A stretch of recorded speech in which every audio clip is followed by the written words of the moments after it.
Good morning student. आज हम पढ़ेंगे क्लास 11th का पाठ जिसका नाम है विदाई संभाषण। ठीक है, हमने इस पाठ को आपको समझाया था, आपको होमवर्क भी मिला था कि आपको क्या करना है। आपको इस पाठ के शब्दार्थ और जो लेखक हैं उनका आपको जीवन परिचय लिखना है। साथ साथ आपको इस पाठ का जो आपने समझा है उसका सारांश भी अपने शब्दों में लिखना है। ठीक है, आज जो हम समझने वाले हैं, आज हम इसके प्रश्नोत्तर को समझेंगे और आप समझकर इन प्रश्नों के उत्तर को लिखेंगे। सबसे पहला प्रश्न जो है आप देख रहे हैं स्क्रीन पर, शिव शंभू की दो गायों की कहानी के माध्यम से लेखक क्या कहना चाहते हैं। शिव शंभू की दो गायों के माध्यम से लेखक यह समझाना चाहते हैं कि जिस देश के पशुओं के बिछड़ते समय ऐसी मनोदशा होती है, वह मनुष्यों की कैसी दशा हो सकती है, इसका अंदाज़ा लगाना मुश्किल है। कहानी में दो गायें होती हैं जिनमें से एक बलवान और दूसरी कमज़ोर थी। वह कभी कभी अपने सींगों की टक्कर से दूसरी कमज़ोर गाय को गिरा देती थी। एक दिन बलवान गाय पुरोहित को दे दी गई।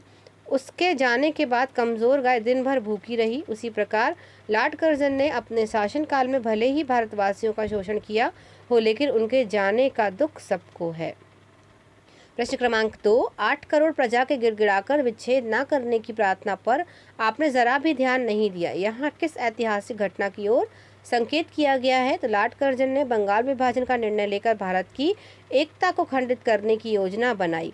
भारतवासियों ने लॉर्ड कर्जन की इस जिद के आगे बहुत विनती की ताकि यह विभाजन ना हो, लेकिन कर्जन ने इसे अनसुना कर दिया और आखिरकार बंगाल विभाजन होकर रहा। ऐसी ऐतिहासिक घटना की ओर लेखक ने संकेत किया है।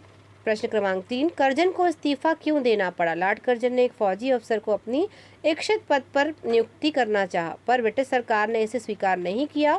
इसी गुस्से के कारण उन्हें पद से इस्तीफा दे दिया और वह स्वीकार भी हो गया।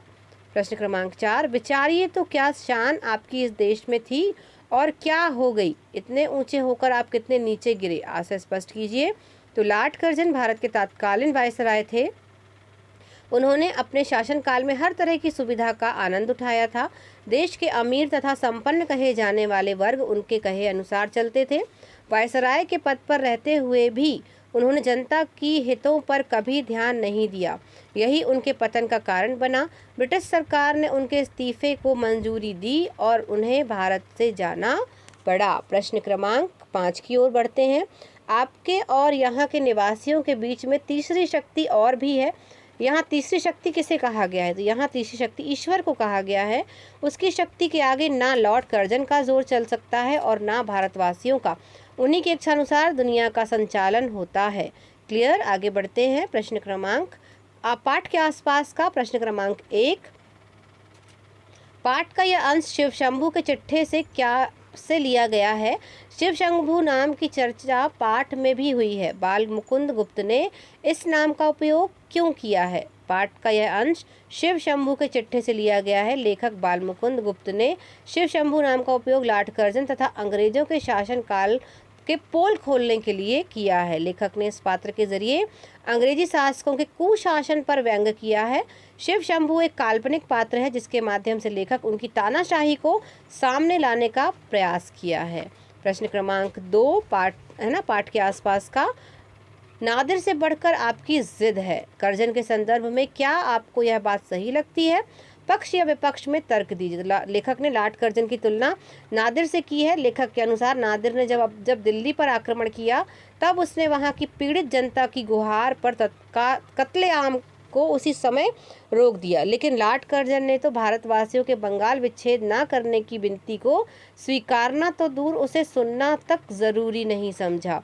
इसलिए यहाँ लेखक का कहना उचित है, नादिर से बढ़कर लॉर्ड कर्जन की जिद है। प्रश्न क्रमांक 3, पाठ के आसपास का, यह आपके पाठ का अंतिम प्रश्न है।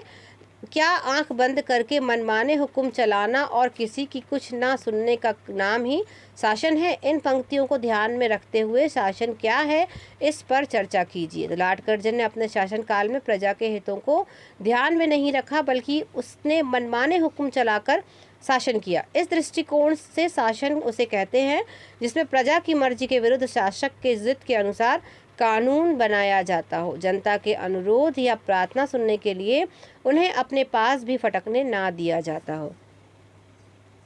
तो ये था आपका पाठ जो आपने पढ़ा और आज समझा। ठीक है, आपको क्या करना है, आपको जो आज हमने समझाया इस पाठ के प्रश्नों के उत्तर को अपनी कॉपी में नोट करना है और याद करना है।